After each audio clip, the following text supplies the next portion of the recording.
আজকে চলে এসেছি ডোনাটের রেসিপি নিয়ে। হ্যালো এভরিওয়ান, আসসালামু আলাইকুম।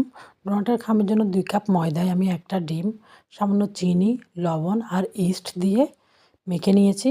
মেখে নিয়ে 2 ঘন্টার পর এসে দেখি ডোনাটের খামি একদম রেডি।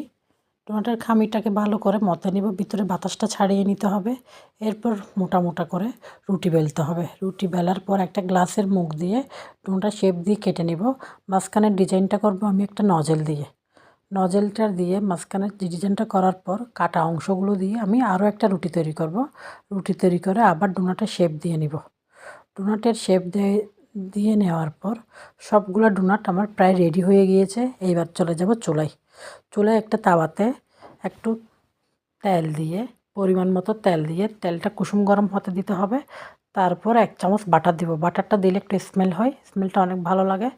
এবার কুসুম গরম তেলে ডোনাটগুলো দিয়ে আস্তে আস্তে নাড়াচাড়া করে ভেজে নিতে হবে।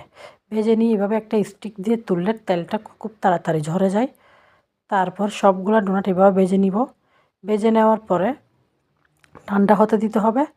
ঠান্ডা হওয়ার পর চকলেট মেল্ট করে ডোনাটে লাগিয়ে পরিবেশন করবেন। ডোনাটে লাগানোর পর চকলেট সহ একটু ফ্রিজে রাখবেন। ফ্রিজে রাখলে খুব তাড়াতাড়ি চকলেটটা ডোনাটের সাথে লেগে যায়। এভাবে তারপর আমি আরও কয়েকটাতে হোয়াইট চকলেট দিয়ে ডেকোরেশন করে নিয়েছি, রেডি করে নিয়েছি পার্সেল দেওয়ার জন্য। কেমন লেগেছে বলবেন আমার ডোনাটগুলো। আল্লাহ হাফেজ।